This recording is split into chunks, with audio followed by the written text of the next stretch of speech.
Red టీవీలో మీ వ్యాపార ప్రకటనల కోసం ఈ నంబర్ ని సంప్రదించండి 6281747728. అందరికీ నమస్తే. నేను మీ Gopi. Welcome back to Red TV. ఈరోజు మనతో వచ్చేసి ప్రముఖ నిర్మాత నటికుమార్ గారు ఉన్నారు. సార్ నమస్తే సార్. సార్ ఆంధ్రప్రదేశ్లో అయితే రాజకీయాలు అయితే తారుమారుగా అసలు రసవత్తరంగా అయితే నడుస్తున్నాయి. అదేవిధంగా అవనిగడ్డ నుంచి ఇంతవరకు ఎటువంటి సీట్ అయితే అభ్యర్థిని ప్రకటించలేదు. సో వంగవీటి రాధా గారికి ఆ సీట్ ఇచ్చే అవకాశాలు ఉన్నాయని అంటున్నారు. మరలా మచిలీపట్నం నుంచి పార్లమెంట్గా పోటీ చేసే అవకాశాలు కూడా ఉన్నాయి అంటున్నారు. ఏది నిజం, ఎంత మేరకు వాస్తవం? ఏమండి, కాపులకి విధేయుడైతే చంద్రబాబు కాపుల్ని ఎంఆర్పిఎస్ని ఎలా మీరు హక్కును చేర్చుకున్నారు? నిజంగా మీకు నిజాయితీ ఉండి కాపుల్ని బీసీలో చేర్చాలి, కాపుల మీద మీకు అభిమానం ఉంటే వంగవీటి రాధా గారికి ఇప్పుడు కాదు, ఫస్ట్ లిస్టులోనే టికెట్ ఇవ్వాలి.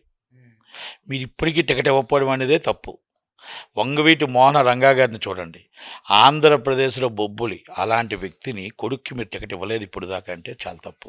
అది అవనగడ్డ ఇస్తారా, ఈస్ట్ ఇస్తారా, వెస్ట్ ఇస్తారా, లేకపోతే మీరు ఎంపీ ఇస్తారా అనేది కంపల్సరీ న్యాయం చేయాల్సిన బాధ్యత మిమ్మల్ని నమ్ముకొని.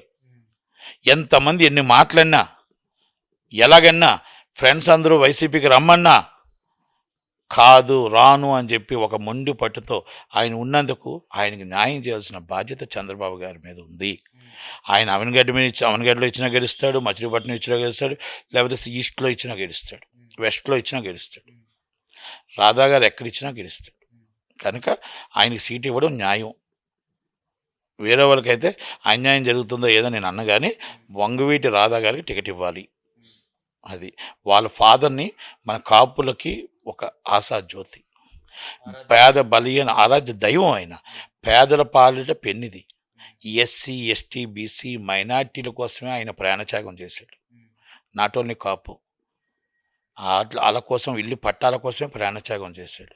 అందుకే మనకు 35-38 సంవత్సరాలు అయిపోయినా కూడా ఈ రోజుకి కూడా ఆయన చిరస్థాయిగా మరవలేదు ఎవరు కూడా. ఆంధ్రదేశమే కాదు, ఎవరు కూడా మరవలేదు. ఈ రోజు కూడా వర్ధంతికి దేశం అంతా వర్ధంతి చేస్తారు. ఎక్కడ కాపు అన్న వ్యక్తి ఉన్నాడో, రంగా అభిమానులు ఉన్నారో, ఇప్పటికీ కూడా ఆయన కోసం ఈ ఒక దీపం వెలిగిస్తూనే ఉంటారు. ఎందుకంటే ఆయన అంత మహాన్ వ్యక్తి, తక్కువ టైంలో ఎక్కువ పేరు తెచ్చుకున్న వ్యక్తి. అలాంటి వ్యక్తి రాబోడు. కనుక అదే అంటారు, ఎక్కడో కోటుకొకరు పుడతారంటారు. అలాంటి వ్యక్తి రంగా గారు. కనుక వాళ్ళ బిడ్డకు కంపల్సరీ సీట్ ఇవ్వాల్సిందే. అది ఇవ్వాలని ఫస్ట్ లిస్ట్లో ఇవ్వాలి. మీరు తప్పు చేశారు. ఇప్పుడైనా కూడా మీరు జాప్యం చేయకుండా అనౌన్స్ చేయండి. అంటే ఇప్పుడు టీడీపీ నుంచి పోటీ చేస్తారని అందరూ అంటున్నారు. బట్ ఏంటంటే రాధా గారు ప్రతిసారి జనసేన నాయకుల్ని మీట్ అవ్వడం తప్ప టీడీపీ అధినాయకుడిని ఎప్పుడు మీట్ అవ్వడం అయితే జరగలేదు ఇంతవరకు.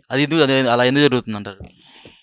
ఆయనకి పవన్ కళ్యాణ్ గారు అంటే ప్రాణం, చిరంజీవి గారు అంటే ప్రాణం, చిరంజీవి గారు అంటే ఇష్టం. అంటే జనసేనలో జాయిన్ అయ్యొచ్చు. అదే చెప్తున్నాను కదా, పార్టీకి ఆయన ఫస్ట్ మాట ఇచ్చాడు, కట్టుబడి ఉన్నాడు. ఆ రోజు కూడా జనసేనలో కాదు, పార్టీ కట్టుబడి ఉన్నాడు. ఏ పార్టీ టికెట్ల మీద నించోలేదు ఆయన పదవుల కోసం కాదు, ఆయన పదవుల కోసం కకృతిపడే వ్యక్తి కాదు. కనుక అలాంటి వ్యక్తి జనసేనతో రిలేషన్షిప్ ఉంది, అందరితో ఉంది. ఆయనకి టీడీపీ వెళ్తుంది, మరి వైసీపీతో, మరి అంటే కొడాల నానిగారితో వంశీతో పని ఉంది, వంశీతో ఫ్రెండ్షిప్ ఉందని చెప్పేసి వైసీపీకి వెళ్ళిపోతారా? కాదు కదా. అలాగే జనసేన నుంచి నించున్నా, టీడీపీ నుంచి నించున్నా, ఏది నించున్నా ఆయన సీట్ ఇవ్వాల్సిందే.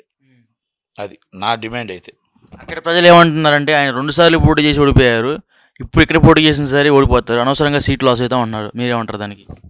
ఓడిపోతాడు కాదు, ఓడిస్తారు. ఆయన గెలిస్తే రంగా గారు అంతటోడు అవుతాడని ఆయన గెలకుండానే అనగతొక్కటానికే కొన్ని ప్రయత్నాలు చేస్తూ ఉంటారు. గుంట నక్కలు అంటారు, ఆ గుంట నక్కలు ప్రయత్నాలు చేస్తూనే ఉంటాయి.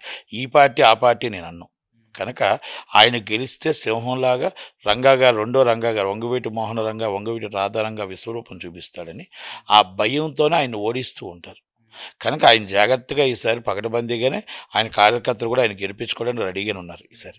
ఎందుకంటే రంగా గారి అభిమానులు అనుకోవచ్చు, పార్టీ అభిమానులు అనుకోవచ్చు, ఆయన గెలిపించుకోవడానికి రెడీగానే ఉన్నారు.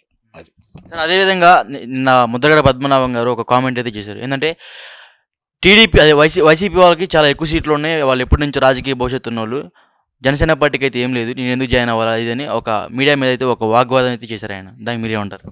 నిన్ను ఎవరు జాయిన్ అవ్వమన్నారు? నేను జాయిన్ అవ్వమని చెప్పారా? నేను ఆల్రెడీ ఉద్యమం, బీసీలు ఉద్యమం అన్నావు, బీసీలో అన్నావు, బీసీ కార్డు అన్నావు, అదన్నావు, ఇదన్నావు. మొత్తం టోటల్గా అందరినీ, పిల్లలందరినీ మొత్తం సర్వనాశనం చేసేసావు. మొత్తం అందరూ కాపు ఉద్యమ నేత, బీసీలకు అధినేత రంగా గారి వల్ల మీకు ఆ పేరు వచ్చింది. రంగా గారు ఉంటే మీకు ఆ పేరు రాదు పద్మనాభం గారు. మీరు కరెక్ట్ అని మీరు అనుకుంటున్నారు. మీ ఇంటికి మీరు కరెక్ట్ ఏమో తప్ప మీరు రాష్ట్ర ప్రజలకు కాపు బిడ్డలకు ఎవరికి మీరు కరెక్ట్ కాదు. 100% కరెక్ట్గా మీ ఇంటికి పవన్ కళ్యాణ్ గారు రావాలా, ఆయన ఇంటికి మీరు వెళ్ళాలా, అది పక్కన పెట్టేయండి. పార్టీలో మీరు చేరాలి, మీకు పదవి కావాలనుకుంటున్నారు. మీరు పదవి కావాలనుకున్నప్పుడు పార్టీని మీరు అడగలేదు. మీరు జగన్మోహన్ రెడ్డి గారి దగ్గరికి వెళ్ళారు, బతిమలాడుకున్నారు, మీ అబ్బాయి భవిష్యత్తు కోసం బతిమలాడుకున్నారు, రేపు ఫ్యూచర్ మీరు రాజ్యసభ బతిమలాడుకున్నారు, అంతా బాగానే ఉంది. నేను ఒక్కటి అడుగుతున్నా, మరి అంత మీరు కాపు ఉద్యమ నేత, అంత మీరు రాష్ట్రంలో మీరు పవన్ కళ్యాణ్ గారిని ఓడించే సత్తా మీకుంటే ఇన్నిసార్లు మీరు ఎందుకు ఓడిపోయారు? ఇండిపెండెంట్గా కానీ, పార్టీ నుంచి కానీ, బీజేపీ నుంచి కానీ ఇన్నిసార్లు మీరు ఎందుకు ఓడిపోయారో దానికి సమాధానం చెప్పాల్సిన బాధ్యత ముద్రగడ పద్మనాభం గారి మీద ఉంది. దాటిగా మీరు ఓటమి చెందుతూనే ఉన్నారు. మీరు పవన్ కళ్యాణ్ గారి కోసం మాట్లాడుతున్నారు. మీరు ఎన్నిసార్లు ఓడిపోయారో చెప్పండి. మీరు ఎప్పుడు గెలిచినా పార్టీ వేవ్లో గెలిచారే తప్ప మీ సొంతంగా గెలవలేదు, మీరు ఇండిపెండెంట్గా గెలవలేదు, ఓటమి చవి చూస్తూనే వచ్చారు. అందుకే మీకు కాపు ఉద్యమం నేతగా మీకు అభిమానించిన మీకు ఓటు వేయడానికి ఎందుకు రారంటే మీకు ఓటమికి మీరు political leader, not only is a political leader, is a ఉద్యమ నేత మాత్రమే. మందకృష్ణ మాదిక్ గారు కూడా ఉద్యమం నేత మాత్రమే, పొలిటికల్ లీడర్స్ కాదు. I'm is cinema hero, is a top hero in the mega family, top hero as Pawan Kalyan garu, Chiranjeevi గారు. ఇది వాస్తవం. ఆయన టాప్ హీరోనే అని రాష్ట్ర అధ్యక్షుడిగా ఈజ్ అ పొలిటికల్ లీడర్గా కూడా అనిపించుకొని ఈరోజు నరేంద్ర మోడీ గారితో సభాస్ అనిపించుకున్నాడు. నరేంద్ర మోడీ గారి పక్కన కూర్చోబెట్టుకున్నారు. మీరు ఇంత ఉద్యమాలు చేసి ఒక్క రోజైనా మీ పక్క నాయకుడు, మీ చీఫ్ మినిస్టర్ మమ్మల్ని పిలిచాడా? మిమ్మల్ని చీఫ్ మినిస్టర్ రమ్మన్నారా? Is a top of this prime minister of India. అలాంటి వ్యక్తి ఆయన్ని పక్కన కూర్చోబెట్టుకొని మీకు ఏం కావాలి అని అడిగే ప్లేస్లోకి పవన్ కళ్యాణ్ గారు వెళ్ళారు. ఈరోజు పద్మ విభూషణ్ తీసుకొని మోడీ గారు స్వయంగా ఫోన్ చేసి మా అమిత్ షా గారు రండి మా పార్టీలో కానీ ఆహ్వానించిన వ్యక్తి చిరంజీవి గారు. నేను వాళ్ళ పొగట్లా, వాళ్ళ కోసం మీరు ఏముంది అలాగని అడిగారు కాబట్టి నేను వాళ్ళ కోసం మీ చరిత్ర చెప్తున్నా. మీకేముందో ఒక్కసారి చరిత్ర చూసుకోండి. ఒక కాపు ఉద్యమ నేత కార్డు తప్ప ఇంకేమైనా ఉందా? అది రంగా గారు పెట్టిన భిక్ష తప్ప. అది వంగవీటి మోహన రంగా గారు ఆ రోజు కాపునాడు మీటింగ్ విజయవాడలో పెట్టకపోతే మీరు ఎక్కడ ఉండేవారు? పద్మనాభం గారు ఎప్పటికైనా జీవితంలో వంగవీటి మోహన రంగా గారు ఫోటో పెట్టుకోవాల్సిందే. మీరు ఇండిపెండెంట్గా గెలవలేరు. మీ ఓటమి, మీరు ఎప్పుడూ కూడా పవన్ కళ్యాణ్ని గెలిపించలేరు. పవన్ కళ్యాణ్ గారిని గెలిపించలేరు, పవన్ కళ్యాణ్కి ఓడించలేరు. ఎందుకంటే పవన్ కళ్యాణ్ గారి ఇమేజ్ పవన్ కళ్యాణ్ గారికి ఉంది.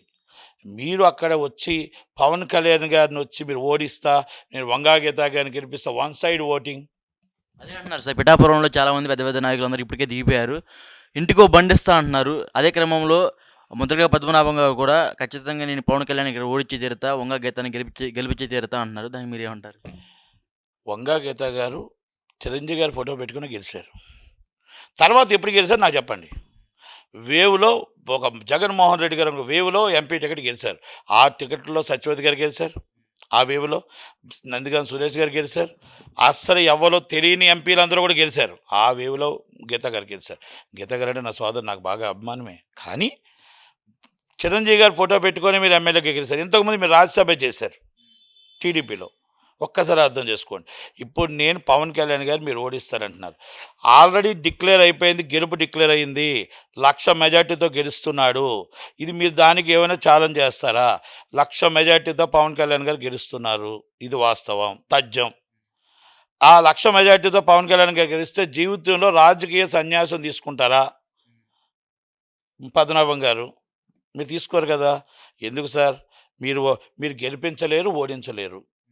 ఎందుకంటే మీరు గెలిపించలేరు, ఓడించలేరు. మీకే ఓటైన వాళ్ళు మీరు చెప్తే ఎందుకు ఓటేస్తారు? మీరు చెప్తే ఎందుకు ఓటేయరు? సమాధానం మన ఆత్మవంశం చేసుకోండి. ఆత్మవంశం చేసుకుందాం.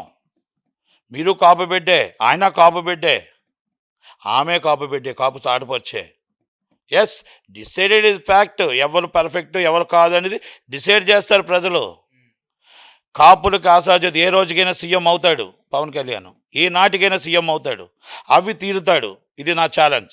ఊహాగానాల్లో బతకమని చాలామంది అంటున్నారు. 29కైనా సీఎం అవుతాడు, లేదా రేపు సెంట్రల్ మినిస్టర్ అవుతాడు, లేకపోతే రేపు డిప్యూటీ సీఎం అవుతాడు. ఇది మా ఛాలెంజ్. పోనీ మీకు జగన్మోహన్ రెడ్డి గారు గవర్నమెంట్ వస్తే మీరు డిప్యూటీ సీఎం అవుతారా?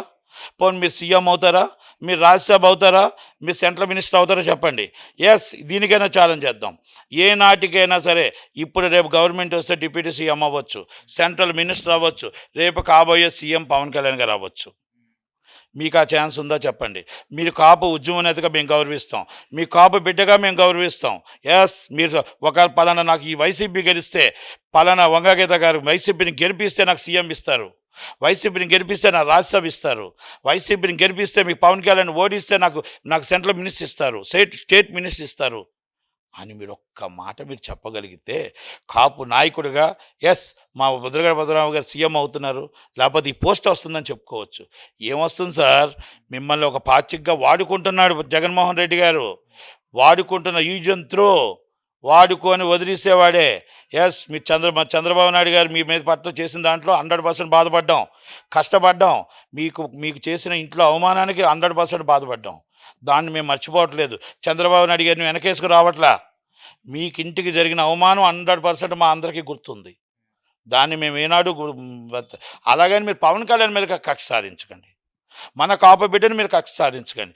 ఎప్పటికైనా సీఎం అయ్యే అవకాశాలు మన కాపు బిడ్డకు ఉంది. జీవితంలో కాపులు ఒక్కనాడైనా సీఎం అవ్వాలని కోరిక మనకుంది. ఆ కోరికని ఆయన గెలిస్తే బీసీలు చేర్చమని సెంటర్లో నరేంద్ర మోడీ గారిని అడగమందాం. బంపర్ మెజార్టీతో నరేంద్ర మోడీ గారు వచ్చారంటే అడగమందాం, చెప్పమందాం, కూర్చోమందాం, డిమాండ్ చేద్దాం, ఆయన్ని గెలిపించడానికి ప్రయత్నం చేద్దాం. నరేంద్ర మోడీ గారికి పవన్ కళ్యాణ్ గారికి ఎంత రేపో వద్దో మీకు తెలుసు. ఆయనతో మన బీసీలో చేర్చమని అడుగుదాం. మీరు ఎంఆర్పిఎస్ని చేరుస్తున్నారు, మమ్మల్ని ఎందుకు చేర్చారు సార్, మేమేం తప్పు చేస్తాం, మేమేం పాపం చేస్తామని అడుగుదాం. అంతే తప్ప మీరు ఈరోజు వచ్చి ఇప్పుడు పవన్ కళ్యాణ్ గారు ఓడిద్దాం అన్న మాట 100% మీ ఉద్యమానికే తప్పు చేస్తున్నారు. ఒక ఉద్యమం నేతగా, కాపు బిడ్డగా, కాపు నాయకుడిగా తప్పు చేస్తున్నారు. మీరు తప్పు దోవలో వెళ్తున్నారు. తప్పుడు దోవలో మీరు వెళ్తూ జగన్మోహన్ రెడ్డి గారు సపోర్ట్ చేయడం అనేది అన్యాయం. ఈ 5 సంవత్సరాలు మీ కుటుంబంలో ఒక్కరికి ఒక సీటు కానీ, ఒక పోస్ట్ కానీ ఏవైనా మీకు ఇచ్చారా? బీసీలో చేర్చడానికి, కాపులను బీసీలో చేర్చడానికి ఏనాడైనా మీకు హామీ ఇచ్చారా? ఇప్పుడైనా హామీ ఇచ్చారా? మీరు ఈరోజు పవన్ కళ్యాణ్ గారి మీద ఎందుకు కక్ష కడుతున్నారు? మీరు కక్ష కట్టి ఒక పోటీ చేసి ఆయన అనర్హుడు, ఆయన అధ్యక్షుడే కాదు, ఆయనకు ఒక సీటు లేదు. ఎస్, ఒక్క సీటు లేనివాడు సీఎం అయ్యాడు. ఒక్క సీటు ఉందా లేదా రేపు వచ్చే ఎలక్షన్లో 24 ఎలక్షన్లో వెయిట్ చేసి చూద్దాం. కానీ వచ్చేటట్టు 100% మీకు ఓటమి తప్పదు. ముద్రగడ గారు, అవమానం తప్పదు, అవమానం తప్పదు. కానీ గెలుపు తథ్యం, పవన్ కళ్యాణ్ గారు గెలుపు తథ్యం. ఇవాళ కాకపోతే ఎప్పటికైనా సీఎం అనేది కన్ఫామ్. ఊహల్లో చెప్పట్లేదు, ఊహాగానాల్లో చెప్పట్లేదు. ఎప్పటికైనా అన్నాను, ఈ రాత్రి సీఎం అని నేను చెప్పట్లేదు, కన్ఫామ్. ఇది ముద్రగడ పద్మనాభం గారికి పెద్దలు, విజ్ఞులు, ఆయన దగ్గర నేను పనిచేసిన వ్యక్తిని కాపు ఉద్యమంలో, కనుక ఆయనకి నా సవాల్ విసట్లేదు, కానీ నా విజ్ఞప్తి అంతే. ఫైనల్గా వంగవీటి రాధా గారికి సీట్ వచ్చే అవకాశం ఉందా? ముద్రగడ పద్మనాభం గారు పవన్ కళ్యాణ్ గారిని ఓడించే అవకాశం ఉందా? ముద్రగడ పద్మనాభం గారు పవన్ కళ్యాణ్ గారిని ఓడించేది లేదు. 1,00,000 మెజార్టీతో ఆయన గెలుస్తున్నాడు. ఆల్రెడీ గెలుపు తాజ్యం. ఆయన మెజార్టీ వస్తుంది, అవతల డిపాజిట్లు కోల్పోతారు. వంగవీటి రాధా గారిని ఓడించే మగాడు ఎవరు లేరు. ఓడించడానికి ఆయన ముందు సీట్ ఇవ్వాలి, సీట్ ఇచ్చిన తర్వాత ఓడించడానికి ప్రయత్నం చేసేవాడు నామరూపాలు లేకుండా పోతాడు. ఎందుకంటే అలాంటి మంచి కుటుంబం, మంచి వ్యక్తి. కాపులు ప్రతి ఒక్కరు కూడా ఇంటింటికి వెళ్ళి రంగా గారిని గుర్తు చేసుకుని ఆయనకు ఓటేసి గెలిపించాలి. గెలిపించాల్సిన బాధ్యత మన మీద ఉంది. ఆయన నిలబెట్టుకోవాల్సిన బాధ్యత మనకుంది. రంగా గారిని గుర్తు చేసుకోవాల్సిన బాధ్యత మనకుంది. ఆ రాధా గారిని మనకు సీట్ ఇచ్చి గెలిపించుకోవాల్సిన బాధ్యత మనకుంది. అంతే. ఆయన ఓడిద్దాం అనుకుంటే మనంత చేతకాని ఎవరు ఉండరు. కాపుల్లో నిజంగా మనకు అప్పుడు డిఫరెన్సెస్ వచ్చాయి అనుకుంటాం. మనకు ఆశాజ్యోతి, ఆ దైవం అనే ఒక రంగా గారిని మనం ఆయన కించపరిచినట్టు అవుతుంది. కనుక మనకు 100% ఆయన సీట్ ఇవ్వాలి, గెలిపించాలి. Okay sir, thank you sir.